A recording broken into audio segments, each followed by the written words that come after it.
Hey everybody, this is Gunhead70 again, and today we've got a video on a pair of 144 scale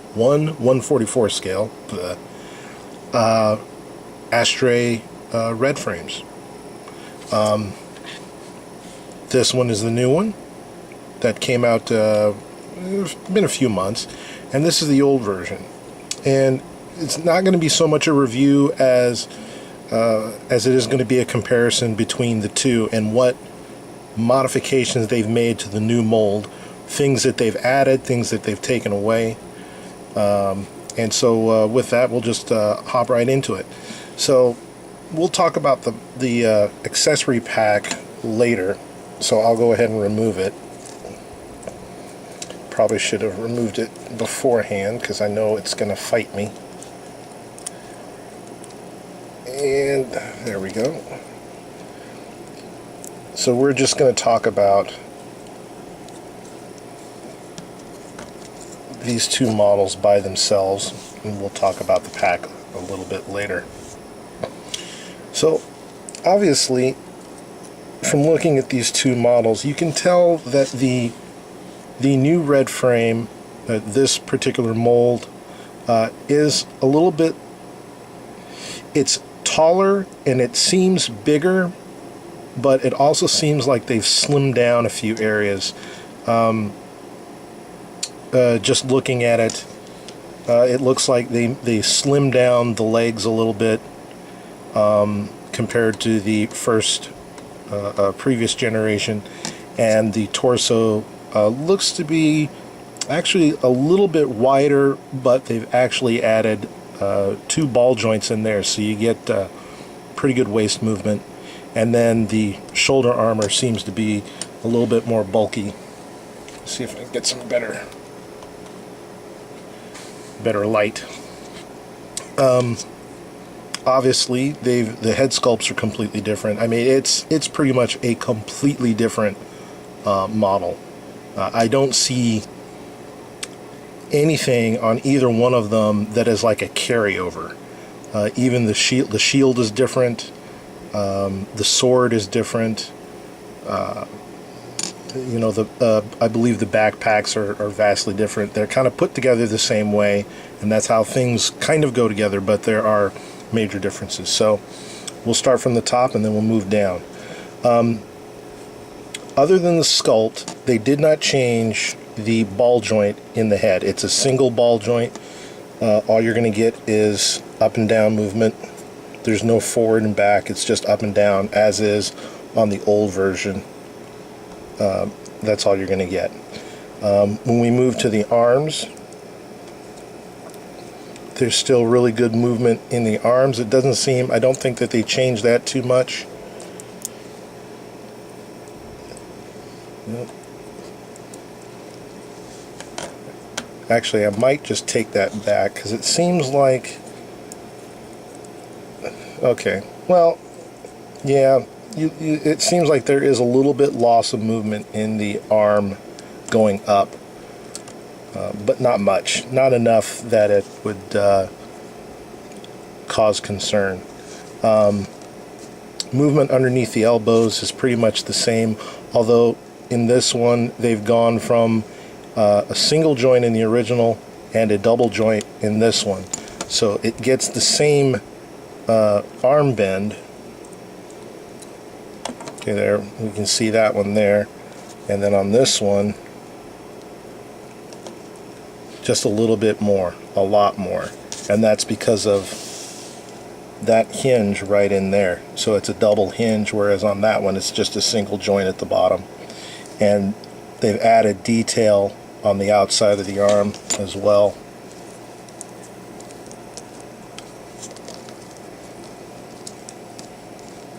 Hands are resculpted, but they're pretty simple, pretty standard. A one-piece hand with just a back plate, whereas these ones are the same way. It's just a different sculpt. A little bit, they look to be a little bit smaller in actuality. Let's take a look over here. There's the fist on the original one. And there's the fist on the new one, actually smaller, a lot slimmer. So they slimmed it down quite a bit. Like I said before. With the stomach, as I said before, it is 2 ball joints in there. So you can get quite a bit of movement in there. And you have to kind of pull it apart a little bit in order to get better movement, but at least we've now got some movement in the torso. Let's remove his sword. His sword's getting in the way. Side skirts are now separate units held on with a ball joint, so they do move now. They do have some movement. A different attachment system for the sword. That little gray piece there clips onto the side skirt. No front skirt movement, no back skirt movement, because there's not really much to a back skirt there. The legs, massive splits as compared to the let me set you off there, as compared to the old one, which uses a solid ball joint that's just got an odd shape, so you can get a little bit more movement out of it. Oh, his sword fell off. That's alright. Knees, double jointed as well. Get a nice bend there. The original, single jointed, that's all you're going to get.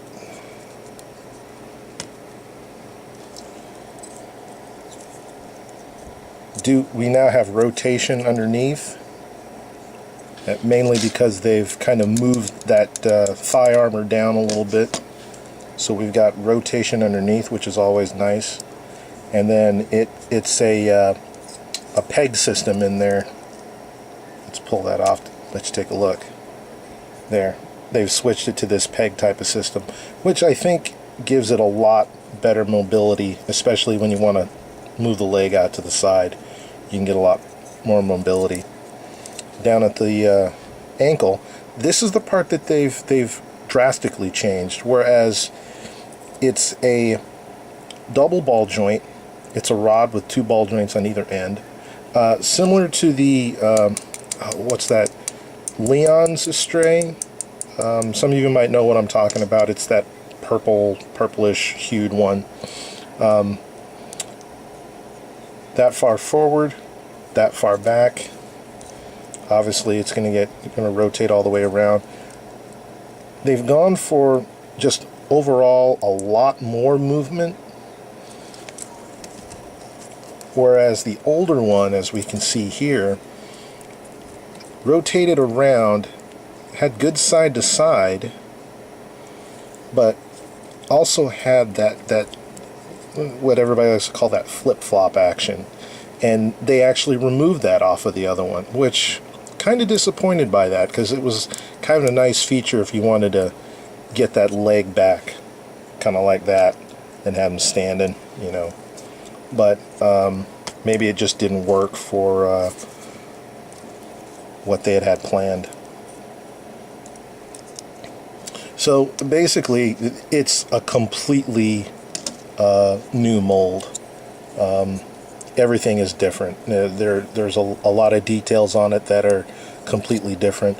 One of the things that I noticed, like these little round circles on the thigh armor, they're separate pieces on this kit. So, you know, they're separate, so you can paint them separate and then put them in. That was, I know that I've seen some reviews of people complain about that on the 10144, that you have to kind of get in there and hand paint it. But on the new one, they're separate, so you don't have to worry about that. They made some changes to the beam sabers. I don't know if you can see that. The new beam sabers are more squared off, while the old ones are ovaled. Let's see. I'm trying to find some more detailed differences. they kind of just squared it off, and the build is a lot different as well.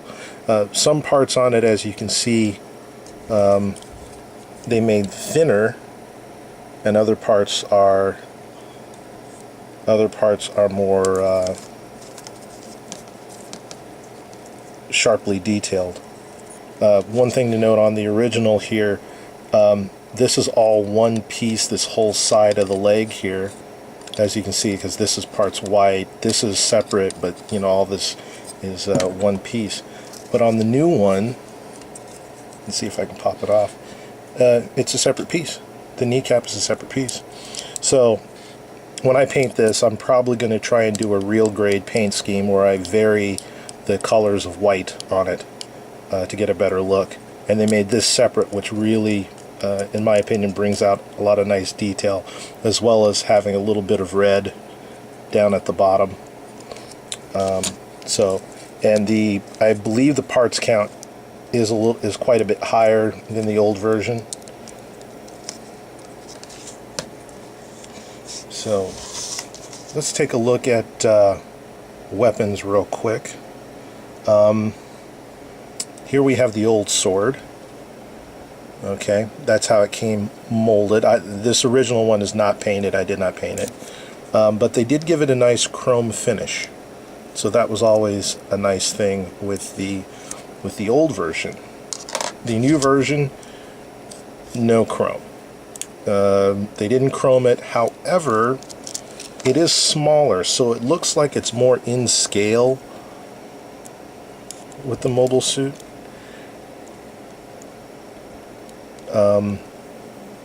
I think it looks smaller. The detail is still there. In fact, the detail looks a little bit crisper. I like the fact that this little part on the sheath, that little red piece is separate.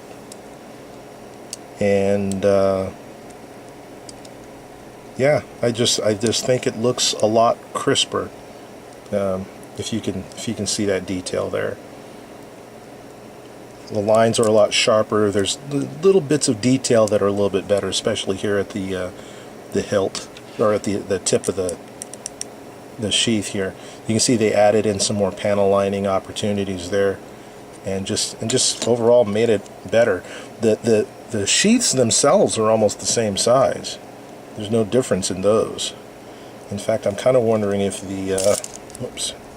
Oh, I guess that is a separate piece on the original. Sorry, I lied. It is a separate piece on the original.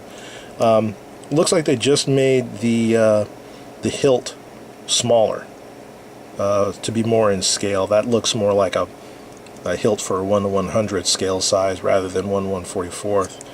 But who knows why they decided to make it a little bit smaller. Now, I don't have the gun for this one. So what we will do is we will pop off the shields and we will take a look at those. Come off. And the shield doesn't want to pop. Okay, there we go. Shield is off. So now, basically, here are the shields. They're pretty much the same size, but as you can see, this is the new one, and it's 3 pieces. So you have the white main part of the shield, the base, then there's this red inner skeleton that goes on, and then the outer gray part, whereas the old shield was just 2 pieces. You put them together, and then you would have to use stickers or paint to detail it up. Basically the same kind of connector on the back side, except this one has a flat blade that pops in, and this one is like they're doing all of the new 1/144 Gundams. It's that same kind of connection. It's got a poly cap in there with a peg, so you can still get some movement off of it.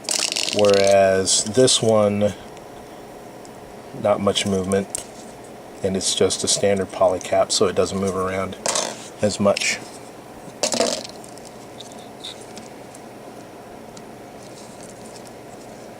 And that's it for the Gundam. So we will keep him in frame. We'll move his buddy. We'll put him back there. Why not? Let him join the party.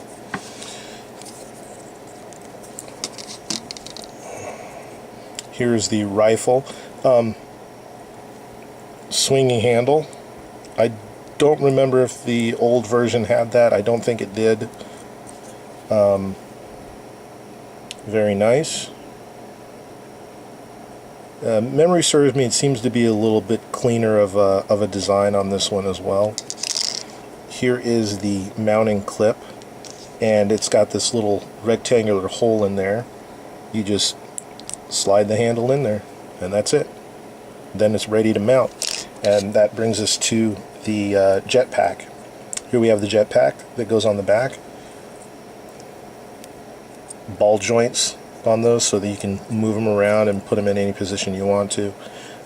These upper wings don't move. They're stationary. The side wings will move up and down a little bit, and they will rotate. I kind of wish that they could go, if they go up or down, I kind of wish that they could do that, but they don't. However, as you can see there and there, they give you a place to mount weapons. So when you're not using something, you can peg it in. Same thing for the shield. If you wanted to have him holding the beam sabers and you weren't going to use the shield, you could mount the rifle on that side. And I believe I'm going to have to change that. Is that? No, that's not it. Huh. Trying to remember how the instructions said to have this mounted. It can't be that way.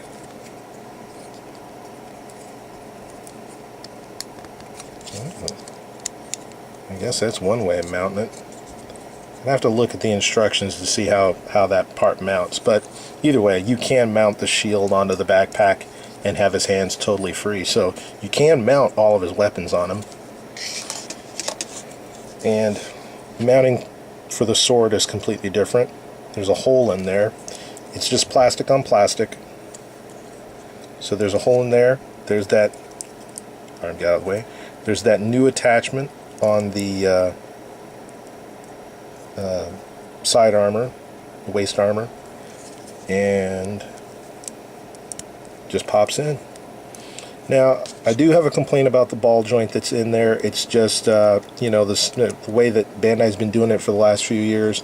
So it has a tendency to get loose if you move it around too much. So you got to kind of grab it and then pull it back down in there. There's no, the waist section covers it and keeps it from completely popping out. So if you want to get in there with a piece of claw plate and cover it so that it never pops out, that's an option. But it hasn't fallen off. It gets loose, but it hasn't fallen off. So I don't have any real complaints there. So other than that, that's about it for this this little review. Oh, so I always forget that. You're going to get the 2 open hands. You're going to get the 2 weapons holding hands. No closed fists. You're going to get 2 of these pink beams with round mounts on the ends, and that is for the BQ head that you've seen in the manga. It has a little handle in here. What they say in the instructions is you put this in the hand first, then you slide it. Oh, is it going to go? Then you slide it back down in there. That locks it in, and then you can put the beams in the mouth. And it does have stickers. Here are the normal beam sabers, the much longer, flat 00 style beam sabers. Here's the sticker sheet. These should be for the sword. I don't think the BQ has any stickers. Oh, chrome for the blades, right there. Standard stuff for the rest of the mobile suit. Camera eyes, top of the forehead there. And then this final sticker sheet for the additional markings, as you can see right there on that one. So now that is it. I do recommend it. I think that it is a very, very nice upgrade for the older suit. Hopefully they'll be doing all of them this way. I have not seen the gold frame Amatsu Mina. I think that's right. I haven't got my hands on that one yet, but I'm going to assume that the frame is exactly the same. So it's going to be the same movement, but with all those extra parts. I can't wait to get one of those. I keep checking HLJ, and they're always out of it now. I had it on pre-order, but I wanted to get something else, so I took it off pre-order and got something else, and now I kind of regret it. But that's it. This is my longest video ever at 20+ minutes. So with that, have a great day, guys, and I will see you again soon.